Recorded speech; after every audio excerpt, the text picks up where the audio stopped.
our last class, we observed that the wave nature of electromagnetic radiation was able to explain phenomena like diffraction and interference.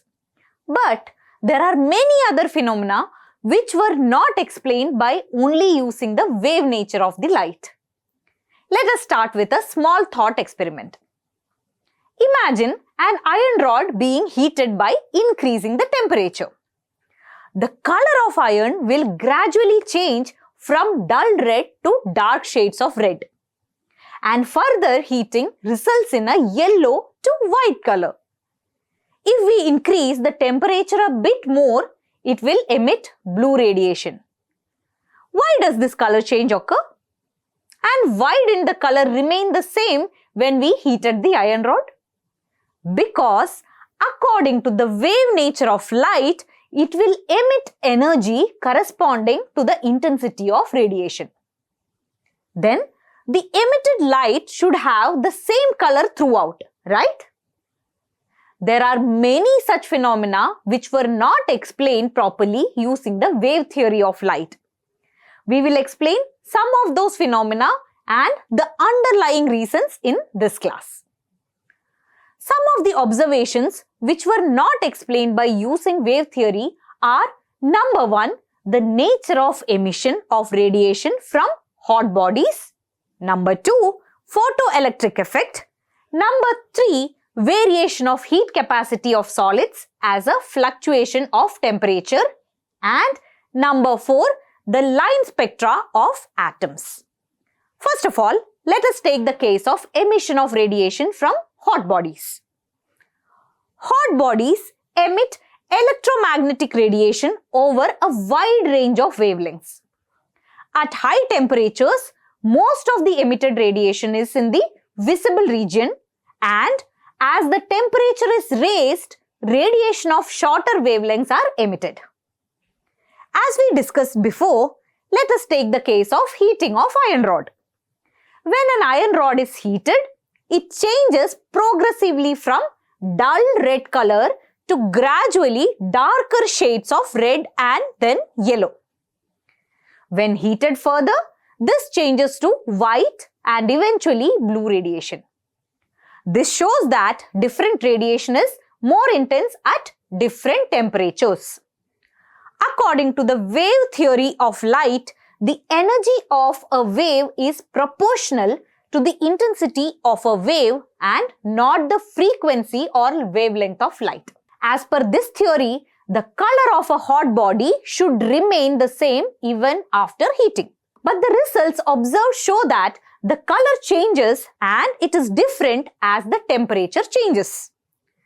When the surface of a body is irradiated with light, that is electromagnetic radiation, a part of the radiation is absorbed. As such, a part of the radiation is transmitted and a part of the radiation is reflected, which is seen as the change in color. This is why the color of an iron rod changes from red to yellow to blue as the temperature changes. One thing to notice is that all ordinary objects are poor absorbers of radiation. However, an ideal body which absorbs all radiation and emits all radiation is known as the black body. Something which can be used as close approximation to a black body is a cavity with a tiny hole which has no other opening.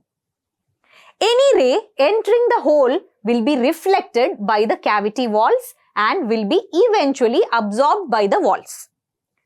The amount of light, that is intensity of radiation emitted from a black body, depends only on the temperature.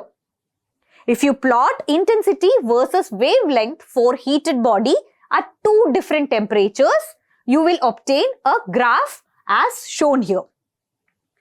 At a given temperature, intensity of radiation emitted increases with the increase of wavelength, reaches a maximum value at a given wavelength and then starts decreasing with further increase in wavelength. Also, as the temperature increases, the maxima of the curve shifts to short wavelength. We have already found that the wavelength theory of light cannot explain blackbody radiation, right? Wavelength theory proposes that waves are continuous in nature. This can be imagined as someone climbing a steep hill without any stops or assisting steps in between. Likewise, waves are emitted continuously. Later on, a German scientist named Max Planck proposed a theory called quantum theory to explain this phenomenon.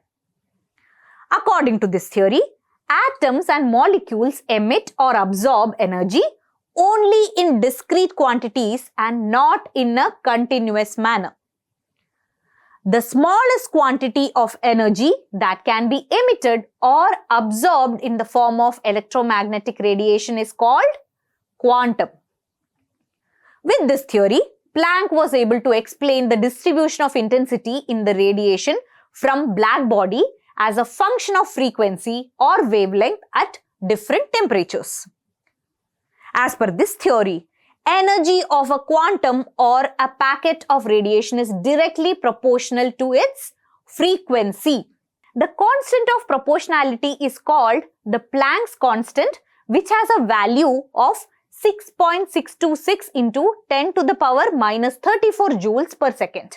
Quantization of energy suggests that energy can be absorbed or emitted in the integral multiples of h nu. That means fractional multiples of energy are not possible. Quantization can be compared to climbing a hill discontinuously while climbing steps one by one or climbing two at once. One can stand in one step but not between two steps. And overall, the movement of that person appears as a continuous process even though he takes the climb step by step. Likewise, you can have 1 h nu and 2 h nu but not the 1.5 h nu. The phenomenon of which the ejection of an electron from the metal surface when exposed to certain radiation of electromagnetic radiation is known as the photoelectric effect, and using a light source we expose this metal surface to the beam of electromagnetic radiation. We can observe that the wave does not cause the ejection of electrons immediately even if one increases the intensity of light. As per the wave theory of light, intensity of light corresponds to the energy of light. Here, nothing happens even if the intensity is increased. But once a particular frequency is crossed, the electrons start ejecting from the metal surface. This is what is known as the photoelectric effect. The experimental setup of the photoelectric effect is shown here. Here, light of a particular frequency strikes a clean metal surface inside a vacuum chamber. Electrons are ejected from the metal and are counted by a detector that measures their kinetic energy. This particular frequency above which photoelectric effect occurs is known as threshold frequency, denoted as nu0. Once the waves hit the metal surface, electrons are ejected and this electron moves with a kinetic energy of half mv square. So, we can say that a wave with a frequency of nu caused the ejection of electron from a metal whose threshold frequency is nu0. And the electron ejected move with a kinetic energy which is also derived from the incident radiation. From the quantum theory, we already know that the energy of a photon is equal to h nu. Here, h nu energy is used for overcoming the threshold frequency and to use as a kinetic energy of the electrons. That is h nu equal to h nu0 plus half mv square. This h nu0 is also known as the work function of the metal. Photoelectric effect also shows the particle nature of the radiation as energy distribute in discrete amount above the threshold frequency, electrons are ejected. With this, we can say that electromagnetic radiation exhibit both the wave as well as particle nature. On one hand, it could explain blackbody radiation and photoelectric effect satisfactorily. On the other hand, the wave nature of light could explain phenomena of interference and diffraction. From this discussion, we can conclude that whenever radiation interacts with matter, it displays particle-like properties and exhibits wave-like properties when it propagates.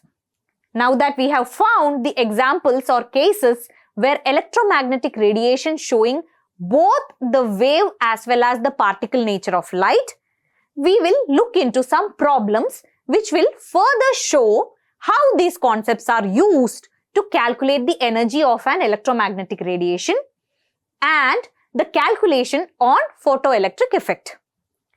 We will talk about this in our next class. Now, let us summarize what we have learnt.